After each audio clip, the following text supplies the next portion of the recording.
بسم اللہ الرحمن الرحیم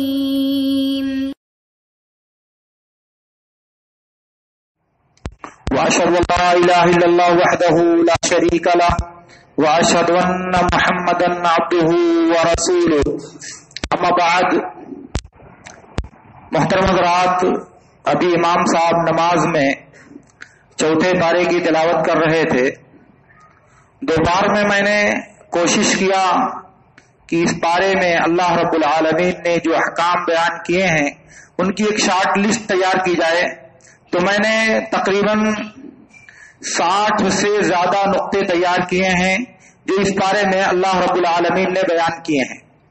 پہلے اللہ رب العالمین نے فرمایا لن تنالوا البر حتى تنفقوا مما تحبون. جب تک تم اپنی پسندیدہ چیز کو اللہ کی راہ میں خرچ نہیں کرو گے تب تک تم جنت نہیں پا سکتے. اب اس کی کوئی تفصیل کی ضرورت ہے. اور پھر اس کے بعد حلال قرار دینا کسی چیز کو اور کسی چیز کو حرام قرار دینا یہ اللہ رب العالمین کا حق ہے. مخلوقات میں سے حتیٰ کہ انبیاء کو بھی یہ حق حاصل نہیں ہے کہ وہ اپنی طرف سے کسی چیز کو حلال یا کسی چیز کو حرام قرار دیں. اور اس کے بعد اللہ رب العالمین نے ملت ابراہیم اور دین حنیفی کی اتباع کرنے کا حکم دیا ہے. اور خود نبی صلی اللہ علیہ وسلم نے اس بات کی وضاحت کیا ہے کہ مجھے دین حنیفی اور ملت حنیفیہ دے کر کے بھیجا گیا ہے. اور اس کے بعد اللہ رب العالمین نے خانہ کعبہ کی تعمیر اور اس کا مقصد بیان کرتے ہوئے اس بات کی وضاحت کیا ہے کہ اس روئے زمین پر اللہ کا سب سے پہلا گھر خانہ کعبہ ہے جو مکہ کے اندر بنایا گیا ہے. اور اس کے بعد اللہ رب العالمین نے خصوصیت کے ساتھ مقام ابراہیم کا تذکرہ کیا ہے. مقام ابراہیم اس جگہ کا نام ہے جس پر کھڑے ہو کر پیر رکھ کر ابراہیم علیہ السلام خانہ کعبہ کی تعمیر کر رہے تھے. تو وہ پیروں کے نشان اس پتھر پر ثبت ہو گئے تھے جو ابھی تک باقی ہیں. اور جب اللہ کے نبی صلی اللہ علیہ وسلم مدینے میں تھے تو بخاری کی روایت میں ہے کہ عمر بن خطاب رضی اللہ تعالیٰ عنہ کی خواہش تھی کہ مقام ابراہیم کو مصلی نماز پڑھنے کی جگہ بنا لیا جائے. تو نبی صلی اللہ علیہ وسلم اللہ کے حکم کے بغیر ایسا نہیں کرتے تھے. پھر اللہ رب العالمین نے آیت نازل فرمائی واتخذوا ابراہیم و مصلی. پھر اس کے بعد اس کے پیچھے نماز پڑھنا مشروع قرار دیا گیا. اب جو بھی آدمی خانہ کعبہ کے طواف سے فارغ ہو اس کے لیے مسنون ہے کہ مقام ابراہیم کے پیچھے کھڑے ہو کر کے 2 رکعت نماز پڑھے. وہ کتنا بھی پیچھے ہو جائے دوری آگے پیچھے ہو سکتی ہے. اور پھر اس کے بعد اللہ تعالیٰ نے حج کی فرضیت کا تذکرہ کیا ہے. راجح قول کے مطابق حج سن 9 ہجری میں فرض ہوا ہے. یعنی اللہ کے نبی صلی اللہ علیہ وسلم کی زندگی کے 8 سال تک حج فرض نہیں تھا. اور جب حج فرض ہوا ہے پہلے نمبر پر اللہ کے نبی صلی اللہ علیہ وسلم نے ابو بکر صدیق رضی اللہ تعالیٰ عنہ کی سرکردگی میں حج کا قافلہ روانہ فرمایا اور ان کو بہت سی ہدایات دے کر کے بھیجا. بعد میں سورہ توبہ نازل ہوئی تو ان کے پیچھے علی رضی اللہ تعالیٰ عنہ کو سورہ توبہ کی تبلیغ اور مکہ اور مینا میں اسے لوگوں کو پہنچانے کے لیے علی رضی اللہ تعالیٰ عنہ کو بھیجا. اور اس کے بعد اہل کتاب کی جو گمراہیاں یا اہل کتاب کی جو سرکشیاں اور جو ان کی بدتمیزیاں رہی ہیں اس کا بھی اللہ رب العالمین نے تذکرہ کیا ہے کہ وہ اللہ کی آیتوں کا انکار کرتے ہیں اور اللہ کے راستے سے روکتے ہیں, اللہ کے انبیاء کا قتل کرتے ہیں. اس بات کی بھی اللہ تعالیٰ نے وضاحت کیا ہے کہ تم ان کے جیسے مت ہو جانا جیسے وہ لوگ کرتے تھے. اور اس کے بعد اللہ رب العالمین نے مسلمانوں کو متنبہ کیا ہے کہ اگر تم اہل کتاب کی پیروی کرو گے, ان کی بات مانو گے, ان کے نقش قدم پر چلو گے تو تم بھی انہی کی طرح سے گمراہ ہو جاؤ گے. اس لیے ان کے پیچھے چلنے کی کوشش مت کرو. اور پھر اس کے بعد اللہ رب العالمین نے اپنا تقوی اختیار کرنے کا حکم دیا ہے اور کہا ہے کہ اللہ کی رسی کو مضبوطی سے پکڑ لو اور اختلاف سے بچو. تو اب ظاہر ہے کہ اللہ کی رسی, اللہ کے نبی صلی اللہ علیہ وسلم نے کہا حبل اللہ هو کتاب اللہ الممدود من السماء الى الارض. اللہ کی رسی سے مراد ہے اللہ کی کتاب جو آسمان سے زمین تک دراز ہے، یہاں سے وہاں تک پھیلی ہوئی ہے، اس کو پکڑنے کا حکم اور اختلاف سے بچنے کا حکم دیا۔ اس کا سیدھا مطلب یہ ہے کہ جب مسلمان اللہ کی کتاب کی طرف رجوع کریں گے تو اختلاف سے محفوظ رہیں گے۔ اس کا دوسرا مفہوم یہ ہے کہ جب جب مسلمان اللہ کی کتاب سے ہٹیں گے تو اختلاف کے شکار ہو جائیں گے، فرقہ بندی میں پڑ کر اپنی حیبت اور سطوت کو گم کر دیں گے۔ اور پھر اس کے بعد اللہ رب العالمین نے احسان جتایا ہے اور کہا ہے کہ یہ میرا فضل اور احسان ہے کہ میں نے تمہارے دلوں کو جوڑ دیا ہے۔ اللہ کی رحمت اور اس کے فضل سے تمہارے دلوں میں باہمی الفت اور محبت پیدا ہوئی ہے، ورنہ تو جہنم کے کنارے کھڑے ہوئے تھے۔ اللہ شفا حفرت من النار، جہنم کے گڈھے کے کنارے تم پڑے ہوئے تھے۔ گویا کہ انسان جب اختلاف کا شکار رہتا ہے، باہمی نفرت اور عداوت کا شکار رہتا ہے تو جہنم کے گڈھے کے کنارے رہتا ہے۔ اور اس کے الٹا مفہوم یہ ہے کہ جب انسان باہم مل کر، باہم شیر و شکر ہو کر، باہم ایک دوسرے سے الفت و محبت کے ساتھ زندگی گزارتا ہے تو وہ جہنم سے دور اور اللہ کی جنت کے قریب اور اللہ کی رحمت کے سائے میں رہتا ہے۔ اور اس کے بعد اللہ رب العالمین نے امر بالمعروف اور نہی عن المنکر کا حکم دیا ہے اور کہا ہے کہ مسلمانوں میں ایک جماعت ایسی ہونی چاہیے جو یہ ذمہ داری ادا کرے۔ مسلمانوں میں ایک گروہ ایسا ہونا چاہیے جو بھلائی کا حکم دے اور برائی سے منع کرے۔ ظاہر ہے کہ اس کی وضاحت کی ضرورت ہے۔ اور پھر اس کے بعد اللہ تعالیٰ نے کہا کہ قیامت کے دن کچھ لوگوں کے چہرے روشن ہوں گے اور کچھ لوگوں کے چہرے سیاہ ہو جائیں گے۔ تو جن کے چہرے روشن ہوں گے وہ اہل ایمان ہوں گے اور جن کے چہرے سیاہ ہوں گے وہ اہل کفر ہوں گے۔ میں نے دیکھا کہ عبداللہ بن عباس رضی اللہ تعالیٰ عنہ سے ایک کتاب ہے جمال بشیر آبادی کی وجوب لزوم الجماعہ، اس کو انہوں نے لکھا ہے کہ یہ بات ابن عباس رضی اللہ تعالیٰ عنہ سے ثابت ہے کہ جن کے چہرے روشن ہوں گے وہ اہل سنت و جماعت کے لوگ ہیں اور جن کے چہرے سیاہ ہوں گے قیامت کے دن وہ اہل بدعت و اختلاف کے لوگ ہیں۔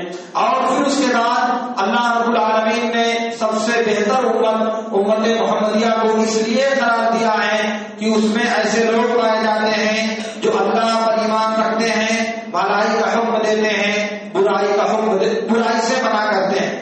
کنتم خیر امت اخرجت للناس تأمرون بالمعروف وتنہون عن المنکر وتؤمنون باللہ۔ ذرا غور کیجئے کہ پہلے اللہ نے کہا بھلائی کا حکم دیتے ہو، پھر کہا برائی سے روک دو، پھر کہا کہ اللہ پر ایمان لاتے ہو۔ اللہ پر ایمان کو تیسرے نمبر پر ذکر کیا ہے، لیکن امر بالمعروف اور نہی عن المنکر اس سے پہلے ذکر کیا ہے۔ اور آپ جانتے ہیں کہ قاعدہ یہ ہے کہ جس کو پہلے ذکر کیا جائے اگر اس کو بعد میں کر دیا جائے اور جس کو بعد میں کیا جانا چاہیے اس کو پہلے کر دیا جائے تو اس سے خصوصی اہتمام، حصر اور تخصیص کا فائدہ حاصل ہوتا ہے۔ گویا کہ امت کی خیریت، اس کی افضلیت کی وجہ یہ ہے کہ امر بالمعروف کی ذمہ داری ادا کرتی ہے۔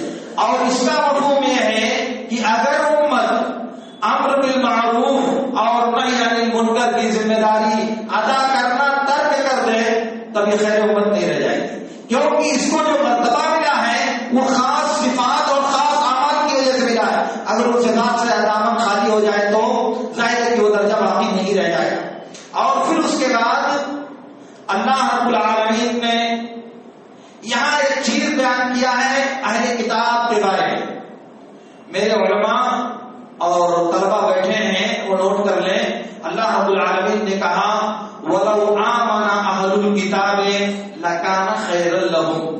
اگر اہل کتاب ایمان لے آتے تو ان کے لیے زیادہ بہتر ہوتا۔ عربی زبان میں خیر کا لفظ اس میں تفضیل کا صیغہ ہے اور اس میں تفضیل قاعدے کے اعتبار سے ایسی جگہ استعمال کیا جاتا ہے جہاں دو چیزوں کے درمیان کمپیریزن کیا جا رہا ہو، جہاں دو چیزوں کے درمیان مقابلہ کیا جا رہا ہو اور دونوں اس صفت میں مشترک ہیں لیکن وہ صفت ایک میں زیادہ ہے اور دوسرے میں کم ہے، اسے اس میں تفضیل کہا جاتا ہے۔ گویا کہ ایک خوبی ہے، ایک اچھائی ہے یا ایک برائی جو بھی ہے، دونوں میں پائی جاتی ہے وہ چیز، لیکن وہ چیز ایک میں کم ہے دوسرے میں زیادہ ہے۔ تو جب اللہ رب العالمین نے کہا کہ اگر اہل کتاب ایمان لے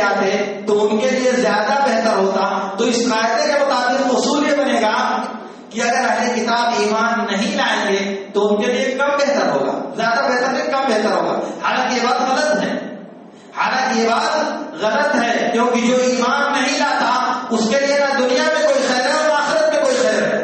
اس لیے معلوم یہ ہوا کہ یہاں اس میں تفضیل کا صیغہ اپنے حقیقی معنی میں نہیں ہے، بلکہ یہاں خیر فاعل کے معنی میں ہے کہ ان کے لیے مطلق طور سے بہتر ہوگا. اور اس معنی میں یعنی اس میں تفضیل فاعل کے معنی میں کثرت کے ساتھ کتاب و سنت میں موجود ہے. جیسے مثال کے طور پر سنن اربعہ اور مسند احمد وغیرہ کی روایت میں ہے، اللہ کے نبی صلی اللہ علیہ وسلم نے فرمایا من اغتسل یوم الجمعۃ فمن اغتسل یوم الجمعۃ فبها ونعم ومن توضأ فالوضوء افضل. بہرحال یہاں بھی افضل اس میں تفصیل کے معنی میں نہیں ہے، تو یہ اللہ رب العالمین نے ذکر کیا ہے. اور اس کے بعد پھر اللہ رب العالمین نے اہل کتاب کے ظلم سے مسلمانوں کو متنبہ کیا ہے کہ وہ انبیاء کو قتل کرتے ہیں اور کفر کرتے ہیں.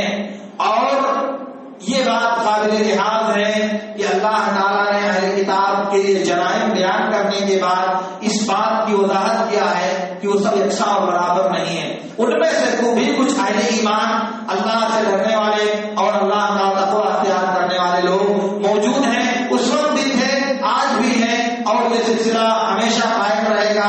تو اللہ رب العالمین نے عدل کا اظہار کرتے ہوئے جو صاحب عیب ہیں ان کو بھی بیان کیا، اور جو صاحب مدح ہیں جن کے اندر خوبیاں پائی جاتی ہیں ان کو بھی اللہ رب العالمین نے بیان کیا.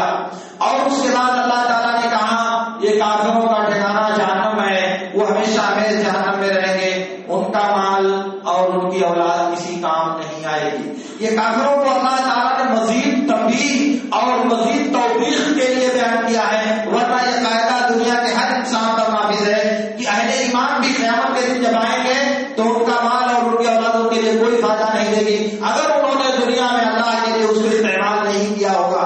اسی لیے نبی صلی اللہ علیہ وسلم نے کہا تھا، جیسا کہ بخاری کی روایت میں ہے، اپنے رشتہ داروں کو، صفیہ کو، فلاں کو سب کو کہا تھا. اپنی بیٹی فاطمہ رضی اللہ تعالیٰ عنہا سے بھی کہا تھا، یا فاطمہ تو سنی بھی مالی معاشے تھے فإني لا أغني عنك من الله شيئا، دنیا میں جو مال مانگنا چاہو مانگ لو، اللہ کے ہمیں تمہارے کسی کام نہیں آ سکتا. تو بہر اللہ تعالیٰ نے کافروں کے لیے بات یہاں بیان کیا ہے کہ ان کا مال اور ان کے اولاد ان کے لیے کوئی بھی نفع، کوئی چیز بھی نفع بخش نہ ہوگی. اور پھر اس کے بعد اللہ رب العالمین نے اہل ایمان کو متنبہ کیا ہے کہ تم کافروں کو دوست نہ بناؤ، اہل کتاب کو تم دوست نہ بناؤ، کافروں کو دوست نہ بناؤ. کیوں؟ اس لیے کہ اگر تمہیں کوئی تکلیف پہنچتی ہے تو یہ خوش ہوتے ہیں، اور جب تمہیں کوئی بھلائی پہنچتی ہے تو ان کو صدمہ لاحق ہوتا ہے. وہ زبان سے تمہارا ساتھ دیتے ہیں اور دل سے میں ان کے نفرت بھری ہوئی ہے، وہ نفرت جس کا وہ اظہار نہیں کرتے. یہ قاعدہ رہتی دنیا تک انسانوں کے لیے، مسلمانوں کے لیے کسی بھی صورت میں کسی غیر مسلم سے، چاہے اہل کتاب میں سے ہو، چاہے اہل شرک میں سے ہو، اور چاہے اہل وطن میں سے ہو، کسی سے دوستی کرنا جائز نہیں ہے.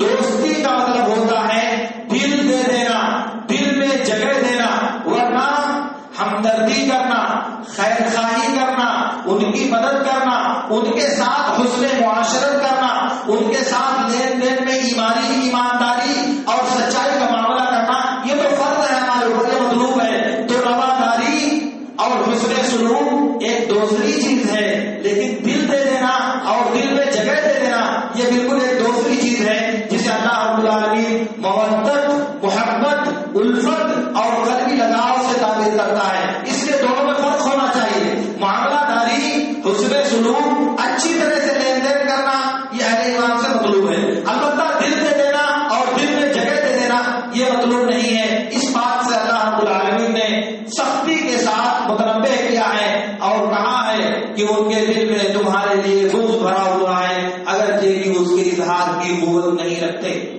اور اس کے بعد اللہ رب العالمین نے مسلمانوں کو متنبہ کیا ہے کہ اگر تم صبر اور تقویٰ اپناؤ گے تو ان کی سازشیں اور ان کا مکر تمہیں کوئی بھی نقصان نہیں پہنچائے گا. وَإِن تَصْبِرُوا وَتَتَّقُوا لَا يَضُرُّكُمْ كَيْدُهُمْ شَيْئًا. تو گویا کہ دنیا میں دشمنوں کی چالوں کا مقابلہ کرنے کا جو ہتھیار اللہ رب العالمین کو دیا ہے وہ ہے صبر اور تقویٰ. اور اس کے بعد اگر میں اس کی شرح کروں تو بات لمبی ہوگی، لیکن پہلے سن لیجیے ساری باتیں. اور پھر اس کے بعد اللہ رب العالمین نے غزوہ احد کا نقشہ کھینچا ہے جو سن 3 ہجری شوال میں پیش آیا تھا. اس میں کیسے مسلمانوں کی اللہ تعالیٰ نے مدد کیا اور پھر کیسے مسلمانوں کو فتح ہوئی، پھر وہ فتح کیسے شکست میں تبدیل ہو گئی اور کیسے مسلمانوں کے دیو گروہ وہاں مسلمانوں کا ساتھ چھوڑ کر کے واپس چلے آئے، اللہ کے نبی کو چھوڑ دیا، اور پھر کیسے اللہ تعالیٰ نے ان کی ہمنوائی کی اور ان کو واپس کر کے لایا. اس کو اللہ رب العالمین نے یہاں اور اس کے بعد بھی آیات میں بیان فرمایا ہے. اور اس کے بعد اسی بیچ میں اللہ رب العالمین نے بدر کا بھی تذکرہ کیا ہے، اور بدر میں اللہ تعالیٰ نے جو اپنی نصرت اور مدد نازل کی تھی اس کا بھی اللہ رب العالمین نے تذکرہ کیا ہے. اور اسی سے آپ میں آگے کہا ہے کہ اے پیغمبر آپ کو امت کے بارے میں کوئی اختیار حاصل نہیں ہے، وہ چاہے تو ان کو معاف کر دے اور چاہے تو ان کو سزا دے دے. لَيْسَ لَكَ مِنَ الْأَمْرِ شَيْءٌ أَوْ يَتُوبَ عَلَيْهِمْ أَوْ يُعَذِّبَهُمْ فَإِنَّهُمْ ظَالِمُونَ. یہ اللہ رب العالمین نے اسی بارے کے اندر بیان فرمایا ہے.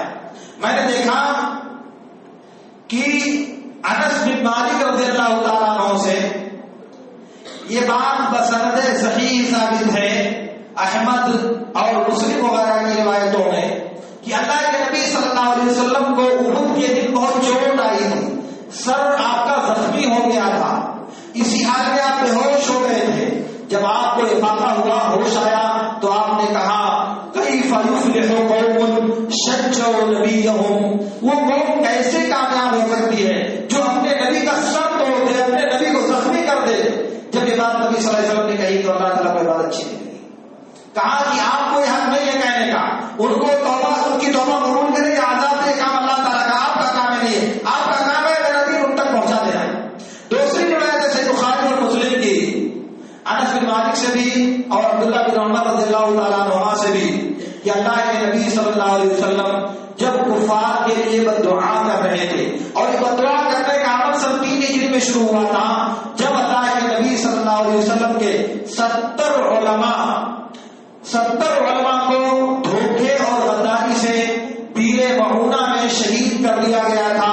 اور پھر اسی سے متصل غزوہ رجیع میں اللہ کے نبی صلی اللہ علیہ وسلم کے 10 صحابہ کو دھوکہ دے کر مار دیا گیا تھا. اس موقع سے اللہ کے نبی صلی اللہ علیہ وسلم کو بہت تکلیف ہوئی تھی اور پورے 1 مہینے تک اللہ کے نبی صلی اللہ علیہ وسلم کافروں کے لیے دعا اور مسلمانوں کے لیے دعا کر رہے تھے. اور ہر دن 5 نمازوں میں آخری رکعت میں رکوع کے بعد ہاتھ اٹھا کر دعا کرتے تھے، جس کو اسلامی فقہ کی اصطلاح میں قنوت نازلہ کہا جاتا ہے، مصیبت والی دعا، مصیبت کی قنوت. تو وہ دعا آپ کرتے تھے. پھر اللہ تعالیٰ نے آیت نازل فرمائی کہ آپ اس طرح سے دعا نہیں کر سکتے، تو اللہ کے نبی صلی اللہ علیہ وسلم نے قنوت نازلہ پڑھنا چھوڑ دیا. اور پھر اس کے بعد اللہ رب العالمین نے سود کھانے پر تنبیہ کیا ہے، سختی کے ساتھ منع کیا ہے اور کہا کہ سود کو بڑھا کر کے مت کھاؤ. یہ بات گزشتہ پارے میں بھی اللہ تعالیٰ نے بیان کیا ہے. اور اس کے بعد حکم دیا ہے کہ تم اللہ اور اس کے رسول کی اطاعت کرو تاکہ کامیابی تمہارا قدم چوم سکے. اور اس کے بعد کہا ایسی جنت کی طرف لپکو، آگے بڑھو ایسی جنت کی طرف جس کی وسعت اور جس کی پہنائی آسمان اور زمین سے بھی زیادہ ہے. آسمان اور زمین کی جو وسعت ہے اس سے بھی زیادہ وہ جنت تمہارے لیے تیار کی گئی ہے، اس کی طرف لپکو. کون لوگ؟ اللہ رب العالمین نے کہا یہ وہ لوگ ہیں جو تقویٰ اختیار کرتے ہیں. اور کون لوگ ہیں؟ جو دوسروں کو معاف کر دیتے ہیں، جو غصے کو پی لیتے ہیں، جو گناہ کے بعد پلٹتے ہیں، توبہ کرتے ہیں اور استغفار کرتے ہیں، اور جو لوگ گناہوں پر اصرار نہیں کرتے. ایسے لوگوں کے لیے اللہ کی مغفرت اور اللہ کی ایسی جنت کا وعدہ ہے جس کی وسعت اور پہنائی آسمان اور زمین سے بھی زیادہ ہے. اور پھر اس کے بعد اللہ رب العالمین نے امت کو خبر دیا ہے کہ گزشتہ امتوں کو دیکھو کہ ان میں سے جنہوں نے رسولوں کی تکذیب کیا تھا ان کا انجام کیا ہوا تھا. قل سیروا فی الارض فانظروا کیف کان عاقبۃ المکذبین. جن لوگوں نے رسولوں کو جھٹلایا ان کا انجام کیا ہوا. زمین میں گھوم کر دیکھو کیسی کیسی سزائیں ان کو ہم نے دی تھی. وہ سزا تمہارے پاس بھی سکتی ہے اگر تم نے ان لوگوں کا طریقہ اپنانے کی کوشش کیا. اور اس کے بعد کہا اگر تم دنیا میں عزت چاہتے ہو، اگر تم دنیا میں سربلندی اور سرفرازی چاہتے ہو تو ایمان پر قائم رہو، اور جب تک تم ایمان پر قائم رہو گے تمہیں کوئی ذلت، کوئی غم اور کوئی پریشانی لاحق نہیں ہوگی. ولا تہنوا ولا تحزنوا وانتم الاعلون ان کنتم مؤمنین. اگر ایمان پر رہو گے تو سربلندی تمہارا قدم چومے گی. اس کا مفہوم مخالف آپ نکالیں، اس کو رٹ لیجیے. اگر تم ایمان پر قائم نہیں رہو گے تو سربلندی کبھی تمہارے ہم رکاب اور تمہارے ساتھ نہیں ہو سکتی. اور پھر اس کے بعد ذکر کیا ہے غزوہ احد کے واقعے کے تسلسل میں. اگر تم یہ سمجھتے ہو کہ تمہیں بہت چوٹ لگی ہے، بہت زخم آئے ہیں، تمہیں بہت تکلیف پہنچائی گئی ہے، تو ایسا نہیں کہ صرف تمہیں کو چوٹ آئی ہے، تمہارے دشمنوں کو بھی ایسے ہی چوٹ پہنچی ہے. اگر تمہیں زخم آئے ہیں تو تمہارے دشمنوں کو بھی ایسے ہی زخم آئے ہیں. اور پھر اس کے بعد یہاں اللہ رب العالمین نے ذکر کیا ہے کہ ہدایت کے لیے اور ایمان کے لیے جانفشانی، جدوجہد اور مشقت یہ ضروری ہے. کیونکہ جب تک انسان مشقت نہیں کرے گا، جہاد یعنی اپنے آپ کو عظیمت کے لیے، بلندی کے لیے، کوشش کے لیے تیار نہیں کرے گا، تب تک وہ ہدایت یاب نہیں ہو سکتا. اور پھر اس کے بعد نبی صلی اللہ علیہ وسلم کی وفات کے بارے میں لوگوں کو متنبہ کیا ہے. کہا کہ محمد صلی اللہ علیہ وسلم بھی دیگر انبیاء اور رسول کی طرح سے ایک رسول ہیں، ایک انسان ہیں. اگر یہ مر جائیں اور قتل کر دیے جائیں تو کیا تم اپنی ایڑیوں پر پلٹ جاؤ گے؟ اور جو ایسا کرے گا وہ اللہ تعالیٰ کو کچھ بھی نقصان نہیں پہنچائے گا، وہ صرف اپنے آپ کو نقصان پہنچائے گا. یہ آیت بہت توضیح چاہتی ہے کیونکہ یہ بہت عظیم آیت ہے جس کے بارے میں صحابہ کے درمیان بہت سخت اختلاف پیدا ہوا تھا. ہو سکتا ہے میں یہاں پہ واپس آؤں. اور پھر اس کے بعد جب کفار نے، اہل کتاب نے اور منافقین نے مسلمانوں کو طعنہ دینا شروع کیا، ہم کہہ رہے تھے کہ باہر نہ چلو لڑنے کے لیے، ہم کہہ رہے تھے مدینے میں رہ کر دشمنوں کا مقابلہ کیا جائے، لیکن ہماری بات نہیں مانی گئی، دیکھو تو مار دیے. ہم کہہ رہے تھے کہ مدینے میں رہو، باہر مت جاؤ، اور ہماری بات نہیں مانی گئی، دیکھو سب لوگ مار دیے گئے. تو اللہ تعالیٰ نے کہا کہ ان کی باتیں مت سنو، اس لیے کہ موت اور زندگی کا وقت میں نے متعین کر رکھا ہے. وہ لمحہ پر آگے نہیں ہو سکتی، وہ لمحہ پر پیچھے نہیں ہو سکتی. اور اگر موت لکھی ہوتی کسی کی کسی متعین جگہ پر تو ان کے روکنے سے موت نہیں رکنے والی ہے. جن کے پاس موت ہوگی لبرز الذین کتب علیہم القتل الی مضاجعہم، جن پر موت لکھی گئی وہ نکل کر جائیں گے جہاں ان کو مرنا ہے. دنیا کی کوئی طاقت ان کو روک نہیں سکتی. اس لیے جو حسرت، افسوس تم کو دلانا چاہتے ہیں کہ ان کی باتیں مت سنو. اور پھر اس کے بعد اللہ رب العالمین نے مومنوں کی دعا نقل کیا ہے، ربنا اغفر لنا ذنوبنا واسرافنا فی امرنا وثبت اقدامنا وانصرنا علی القوم الکافرین. گویا کہ اہل ایمان جب میدان کارزار میں ہوتے ہیں تو اپنے زور بازو، اپنے ہتھیار اور اپنی قوت پر ان کو بھروسہ نہیں ہوتا. بھروسہ کس پر ہوتا ہے؟ اس بات پر، اے اللہ تو ہمارے گناہوں کو بخش دے، اور ہم نے اپنے معاملے میں جو زیادتی کیا ہے اس زیادتی کو بھی بخش دے، اور ہمیں ثواب قدمی عطا فرما، اور دشمنوں کے خلاف، کافروں کے خلاف ہماری مدد فرما. اور پھر اس کے بعد غزوہ احد کا دوبارہ اللہ رب العالمین نے منظر پیش کیا ہے کہ جب تم کافروں کو قتل کر رہے تھے، انہیں ایک ایک کر کے چن چن کے مار رہے تھے، پھر اس کے بعد تم شکست سے دو چار ہو گئے. ایسا کیوں ہوا؟ اللہ رب العالمین نے اس کی دو وجہ بیان کیا ہے. کہا کہ تم کافروں کو قتل کر رہے تھے، ان کو تہے تیز کر رہے تھے، لیکن پھر اس کے بعد تم نے دو کام کیا کہ تمہاری شکست، تمہاری جیت شکست میں تبدیل ہو گئی. کیا کیا؟ ایک تو اللہ تعالیٰ نے کہا کہ تم نے رسول کی نافرمانی کیا اور تم نے آپس میں اختلاف کیا.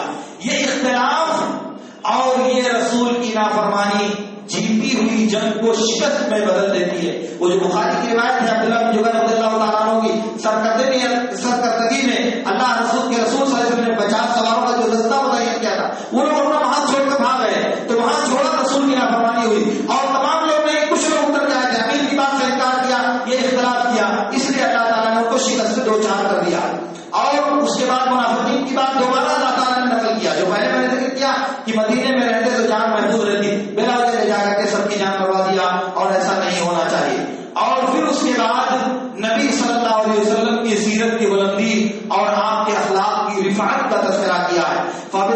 رحمت من اللہ لنت لہم، یہ اللہ کی رحمت ہے آپ کے لیے کہ آپ ان کے لیے نرم ہیں، آپ ان کے لیے آسانی پسند ہے. اور اگر وَلَوْ كُنْتَ فَظًّا غَلِيظَ الْقَلْبِ لَانفَضُّوا مِنْ حَوْلِكَ، اور اگر آپ سخت دل، ترشرو اور بد اخلاق ہوتے ہیں، سب آپ کے پاس سے بھاگ جاتے، آپ کے پاس کوئی بھی اکٹھا نہیں ہوتی. گویا کہ امت کو جمع کرنے کا ایک کامیاب نسخہ یہ ہے کہ انسان نرمی، مروت، آسانی اور رحم دلی کرنے والا انسان ہو. جو بھی انسان تاریخ کے کسی بھی مرحلے میں اگر وہ ریاست اور سرداری کرنا چاہتا ہے، اگر امت کو اپنے ارد گرد اکٹھا کرنا چاہتا ہے، تو اس کے لیے ضروری ہے کہ یہ صفت اپنائے جو صفت اللہ تعالیٰ نے نبی صلی اللہ علیہ وسلم کو دیا تھا. اگر اس سے الٹا تشدد، تعنت، سختی، درستی اور منچاہی باتیں مسلط کرنے کا ارادہ انسان نے کیا، تو آپ سمجھ لیں کہ وہ لوگوں کو اپنے پاس کبھی بھی اکٹھا نہیں کر سکتا. اور پھر اس کے بعد اللہ رب العالمین نے مومنوں پر احسان جتایا ہے اور کہا لقد من اللہ علی المؤمنین اذ بعث فیہم رسولا من انفسہم. اللہ تعالیٰ نے مومنوں پر احسان کیا ہے کہ ان کے اندر انہیں میں سے ایک رسول بھیجا ہے جو ان کو اللہ کی آیات کی تعلیم دیتا ہے، قرآن کی آیتوں کی تلاوت کرتا ہے، ان کا تزکیہ کرتا ہے. یہ ذمہ داری اللہ رب العالمین نے بیان فرمائی ہے. اور پھر اس کے بعد شہیدوں کے بارے میں اللہ رب العالمین نے خبر دیا ہے وَلَا تَحْسَبَنَّ الَّذِينَ قُتِلُوا فِي سَبِيلِ اللَّهِ أَمْوَاتًا بَلْ أَحْيَاءٌ عِندَ رَبِّهِمْ يُرْزَقُونَ.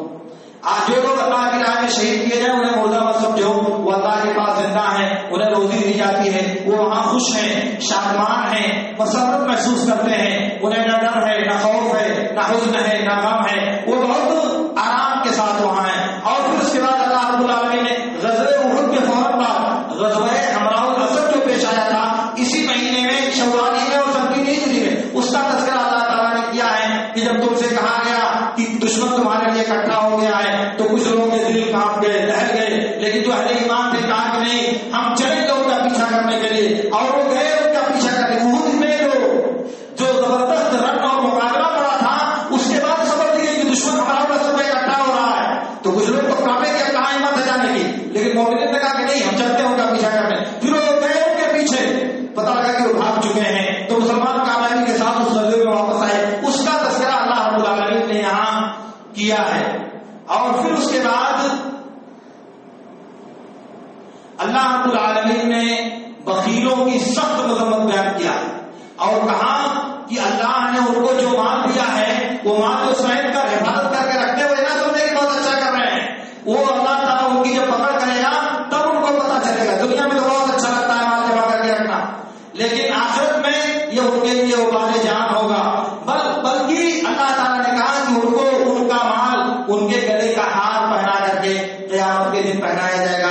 یہ بات پھر کبھی عرض کرنے کی ہے انشاءاللہ.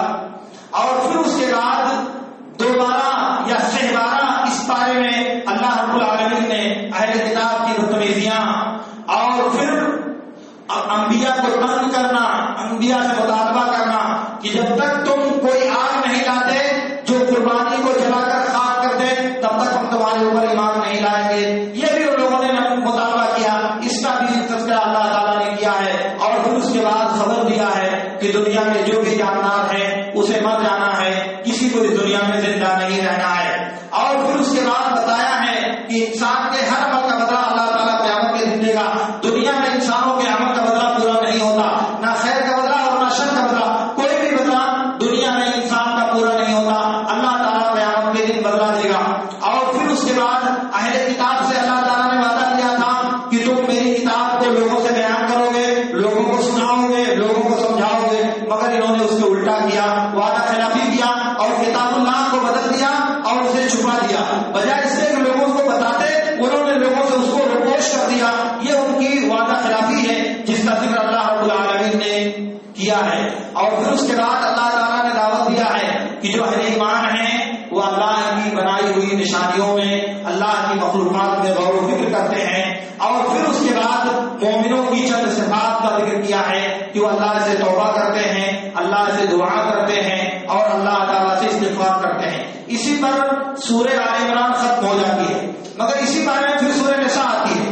سورہ نساء کی پہلی آیت میں اللہ